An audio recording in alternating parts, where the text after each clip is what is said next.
Welcome into your Nothing But Net Olympic update. Kane Pitman here in beautiful Lille, France, as the countdown continues for the Boomers and the Opals and their Olympic campaign. We start today with the Opals, and there's some breaking injury news. Sharpshooter Bec Allen is going to take no part in this tournament. This is a major blow for Sandy Brondello's squad. Allen aggravated a right hamstring injury in the last warm-up game against Canada just a few days ago. I understand that there were MRIs taken yesterday, and this morning, just a few hours ago, the decision was made that Bec Allen is not going to recover in time and will not play for the Opals. She's going to be replaced by Amy Atwell. There still is enough time to bring in a replacement player, but devastating news for Bec Allen. If you remember back to the 2022 Women's World Cup in Sydney, Allen suffered significant rib and lung injuries as a result of a collision early in that tournament. Yes, she got the bronze medal, but she wasn't able to impact the team like she really wanted to. So a continued run of really bad luck and devastating news for Bec Allen. As for the Boomers, injury news on that front as well. Dante Exum, we know that he suffered the compound dislocation of his finger. He is not going to play against Spain. At this point, the Boomers aren't willing to rule out anything beyond that, and they don't want to look beyond that first game against Spain. I just got back from practice and did speak to Brian Goorjian about the impact of that injury, particularly from a rotation standpoint, and he went into detail about how this team has been put together, the rotation that they're looking for, and why Dante Exum was coming off the bench as a primary point guard for this team and taking some of those ball handling duties as Josh Giddey and Patty Mills both start for this team. Now without Exum, certainly against Spain, a lot of those minutes are going to go to Matthew Dellavedova, who for many might have been on the fringe of this squad. Now on the opening night for this Boomers team in Lille, Dellavedova you can expect to play maybe more significant minutes than was initially planned, and Exum will see what that means for the game against Canada in just a few days' time. Elsewhere, Patty Mills, the last player on the floor, shooting a whole bunch of threes, and this is going to be so important for Australia against a Spanish team that will shoot a high volume from the outside. The math game going to be continuing to be a watch point for this team. Goorjian very happy with the way Patty Mills ended the exhibition play there. One other quick note on Dyson Daniels. He's going to start. He started in the exhibition game so far.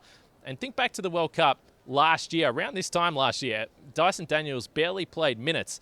Brian Goorjian described him as the future, along with a bunch of other young players. They wanted to continue to push him into the team. He's going to take the primary defensive matchups on the perimeter, and they believe that he can knock down some shots. So a lot of confidence in Dyson Daniels heading into this matchup against Spain. We can't wait, and we're going to be here for the whole entire tournament. We hope you join us. And we're not the only Australians here as well. I was able to run down and catch up with someone that is very familiar with Olympic competition.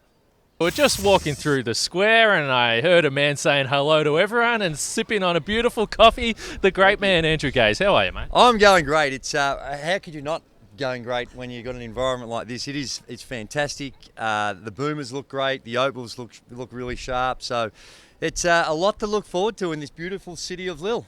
Now, selfishly, this is the first time I get to be around an Olympic environment with you, and I am curious, with a couple of days before the games get started, how is the passion, how's the heart, how's the excitement?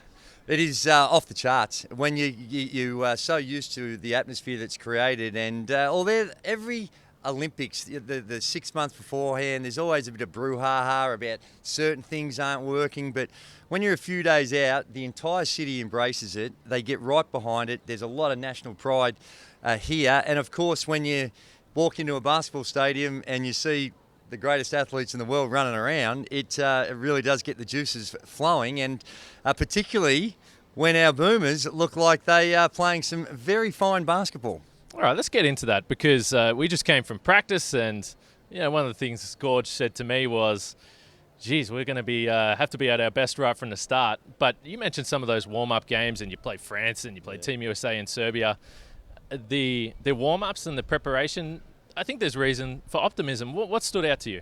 Yeah, there is real reason for optimism. It was a little shaky when we were in Melbourne in those very early days when we were playing against the China, an emerging China team. But I think what they've been able to do is establish the theme of how they're going to play. And as you'd expect with Brian Goorjian, the intensity and how aggressive they're being on the defensive end is the thing that really sticks out. They're hard showing on every on-ball screen, and their rotations, they're bouncing all over the place, and that's hard to do with a really short preparation time, but they've looked good in those games, certainly against Serbia and France, and almost had an upset over the United States. So I think that the way in which they're playing, the depth of talent, I spoke to Paddy just a couple of days ago, and he said that the chemistry that the group's been able to put together in a really short period of time is the thing that sticks out. So all the signs are pointing to another medal playoff. That's what we like to hear. What about any concerns, though? And outside of just looking at the group and saying, hey, you're playing Spain, Canada, and Greece, because that's enough to make you concerned as it is.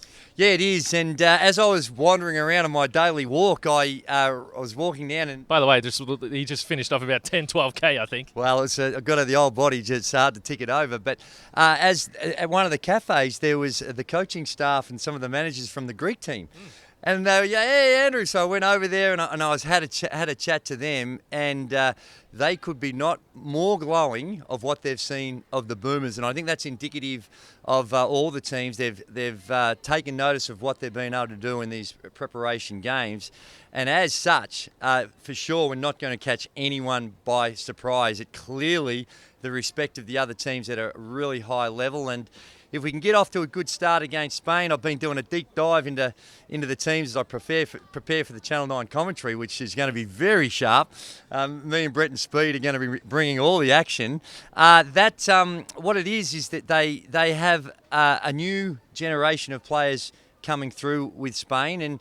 But as you look at it man for man, we match up well with all of them. Now, Team Canada is a different beast. They are very deep and got some incredible talent, and the runner-up in the NBA MVP, Shai Gilgeous-Alexander, he's going to cause some problems. But I think if the defense is able to hold up like I've seen so far in the pre-tournament games, then it doesn't matter who we play, we're going to be tough to beat.